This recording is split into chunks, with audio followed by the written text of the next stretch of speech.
There was a woman about a year ago who called me in distress, shrieking, crying over the phone. And she said she'd been advised to call me by a business coach.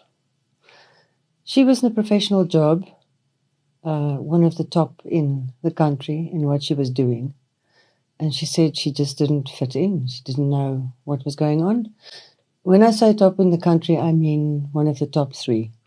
She was 7 years into the career after 9 years of studying. And she said her family was just against her. She must just bite fuss and hang on. And I said to her, come and see me.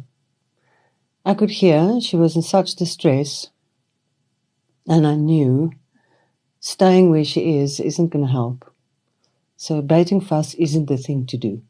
Welcome to Meet My Business, the podcast where real businesses tell their real stories.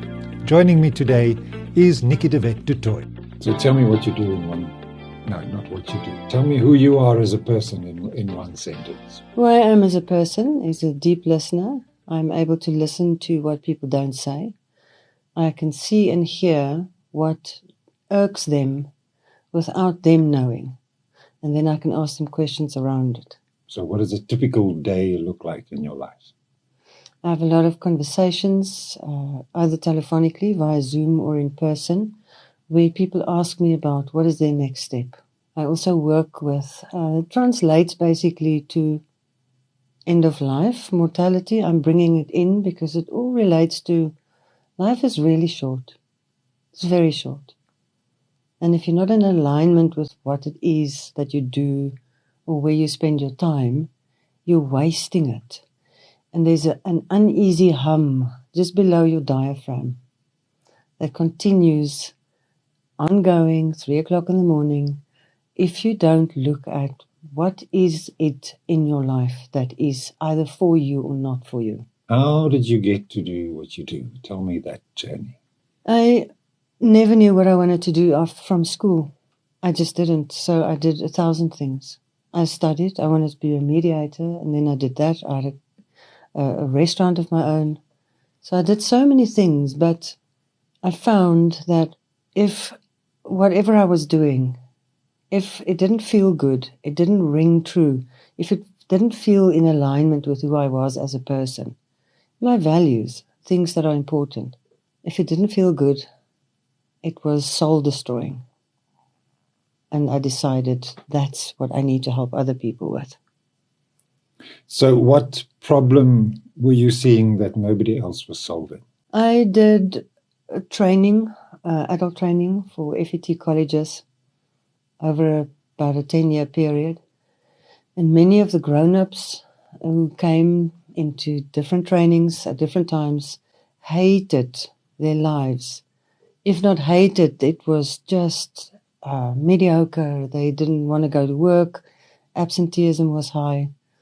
So I started asking questions, and I discovered that many of them were either in relationships, marriage, or they ended up in jobs that they didn't like, or in professions, or in spaces where they lived. Early days, when you just started doing this, what was that like? It was flippin' difficult. I couldn't describe what I was doing to someone. It felt really, if somebody had asked me, so what is it that you do? I would stumble and fumble and think, just come and sit with me and we'll have a conversation. But I couldn't explain it. It was really hard. It was really hard because I haven't found someone else that does exactly this. So was there a moment where you thought, to hell with it, I'm going to give this up and do something else? Yes, of course. Hundreds of moments like that. Hundreds of moments. So what happened? Well, I had the one specific lady who came and saw me.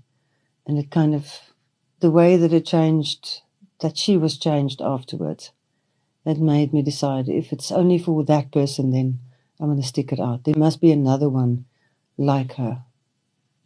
So is that what kept you going when things were difficult, or was there something else that motivated you? No, that's what kept me going. That's what kept me going. Plus the fact that I saw when people get towards the end of their life, or people who got sick, have so many regrets. And this is linked to that. So if you're in alignment with who you are and what is important to you, your regrets are less. And if you could give yourself advice, the self that started this business many years ago, what was the one thing you would have liked to have known then that you know now? I would have liked to know that if I had planned better, it would have been quicker. Because I was struggling with knowing or not being able to explain or articulate it, I didn't plan as well as what I could have and should have. I would have maybe seen a business coach for that, yeah. So a lot of people say, I'm an expert at what I do, but when I started a business, I knew nothing about the business side of it. What part of the business aspect of your business surprised you the most? What surprised me the most, literally, was the actual planning on paper and forecasting, and then marketing. Marketing and sales go hand in hand, although they're separate, but it's necessary for any business. And the way that I was doing marketing was probably not as efficient as what it could have been. So imagine that I know nothing about what you do. Explain to me what you do, please. So I spend time with people and listening to what they don't say. And however that may sound strange, if I have to give it a name, it is a clarity coach. But that relates to whether a person is where they're at in their life right at the moment, or whether they're sick or towards the end of their life, is what is in front of me.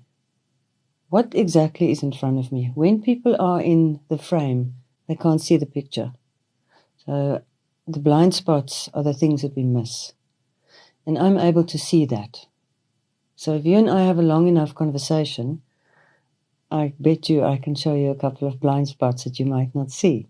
And you have already shown me a few of those in some of the sessions we've had. What do clients say to you that tells you that you got it right? The one lady said to me, she's the age of 70. I worked with her 2 months ago. She said to me her entire life has changed with the way that we had worked and the clarity that she's received and the calmness and peace that she now has over her life. I can give you a whole lot of those. Yeah, Let me say that again. I have a gentleman who said to me that he is moving to Canada with his family because of the sessions that we had. And he knows that the career path that he's following has not worked, and he's made a 180-degree turn. I have another gentleman who called me about a week ago and said that because of the session that we had, him and his wife are moving to Durban. He's in a brand new career.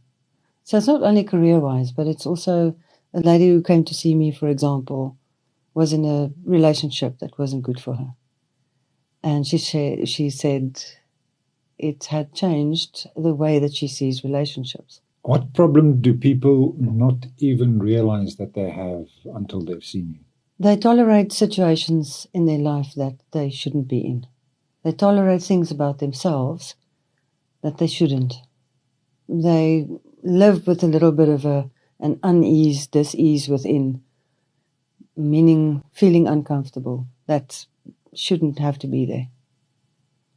Now, a client comes to you, they walk away happy. What is it that you want them to say to their friends to tell them what you do? I would like somebody to tell their friend what had happened to them, what they experienced. Whether it is if they got clarity, if they have a clearer mind on decisions that they want to make, but that it is not like therapy, it is not something that is necessarily conventional, that be prepared to go deep and find the right answers for yourself. Now, there must be one client that had a fantastic outcome, better than expected. There was a gentleman who came to me, who actually didn't come to me. I noticed that he was not feeling 100% about everything that's on his plate. how he should be, how I normally know him. I've known him for about 35 years. So friendship is different, but I knew. And him and his wife had been together and on and off, on and off. And then I said, why don't you just come and do a session with me? Which he did. And at the ripe age of 69, he said, well, actually, is it okay? He's going to leave her because he's gay. And the reason that's such a beautiful story, he decided to be himself. And he wouldn't have done that if we didn't have the session. We've spoken on the phone since, over and over and over. And so I think that's quite special. What would happen to a client who tried to solve their problems without your help? I suppose a client can solve their problem without my help, of course. But I don't think they would go to the depth of what we do. If they were to do it by themselves, you can solve most problems yourself. But what we do together is there's enough space and somebody that can hear you. So if you have someone who can hear you, you can go deeper, you can get to the correct answer, because if you do it yourself, you might have the filters that you have, and that's biased, not objective enough. So you give an objectivity lens to a client so that they can see their problems more clearly and see the solutions more clearly. Probably. Objectivity lens, yeah. And with lots of angles, and there's no judgment ever. Everything is valid. Everything that you think and feel is valid. And all of it gets put on the table equally. So talk to me about the benefits of what you do. What changes for a client after working with you? I'd say definitely a sense of peace, a sense of acceptance. People accept things about themselves easier, much quicker. Let go of things that normally they couldn't let go of. And what would a client say to you that would indicate to you that you got this right? There's always. I've yet to find that it doesn't happen. There's an aha moment, and I can see it. So we spend 2 full days together with a week in between. On the second day, usually, there would be an aha moment for a person. They would literally go, oh. And then that indicates that that's the saturation point. I know that the light has gone on. If a happy client was describing you to a friend, what would you want them to say? Them to explain to their friend that they haven't felt like this in a long time, for the longest time. That they are feeling light, clear, happy, ready to make a decision, and probably with a deep sense of acceptance of either self or the situation or whatever. Let's go back to that story we started with. What happened next? So this lady was held by her parents and family in this status position, and she was, as I mentioned, super unhappy. So we spent enough time with enough questions that she started unraveling in such a way that all her dreams came out about what she really wants to do. It ended up to be that she had, over a period of time, a week, 2 weeks, that she decided she's going to have to speak to her family. She doesn't want to do what she's doing. All of the hundreds of thousands of rands spent in studying and her status job and position, she doesn't want to do that. And she needed to go and speak to her husband, speak to her family, and make a decision about what she's going to do, which she did. But she contacted me every night around about 9, 10. She would text me and say, I can't. I said, it's fine, hang in there. She kept contact with me. And when she was ready, she spoke to her husband. He was upset in the beginning, but he was okay. In the end, she resigned her high-profile position and she applied for a student guidance position at a university because that's what she wants to do. And that's what she's doing. Is this a typical kind of outcome for your clients, or is this an unusual story? No, it's typical. That's typical. There are usually big changes. So what does a story like that remind you of about why you do this work? It reminds me that every person needs the opportunity to be listened to. Every person deserves an opportunity to be deeply listened to for a long enough period, especially if things are not 100% for them. Whether it be in their work, in their relationship, doesn't matter. But if you have someone who can deeply listen to you and understand and hear what you say, take that opportunity. Because life is really short. And before life ends, how do people contact you so they can make those changes? How do they get hold of you online? So I have a website, www.centerforthemind.life. Alternatively, my email address, niccidevet@gmail.com. So when people go to your website, is there something specific you want them to do there? Yes, there's a form that they can fill in. Mm-hmm. And I will get in touch with them straight away. Probably best is a WhatsApp. Then I respond immediately. Well, then you better give that number. The number is 0799961569. And if there's any last piece of advice you want to give to our viewer or our listener, what is that advice? Please do what makes you happy. It's as simple as that. Do what makes you happy. And that is exactly why stories like this need to be told. Thank you so much for being so open about your journey today. If what you heard today resonated with you and you want to find out more about the business we discussed today, every guest we've ever had on Meet My Business, their business name, episode number and direct link lives in one place. Head over to baird.media/Meet My Business.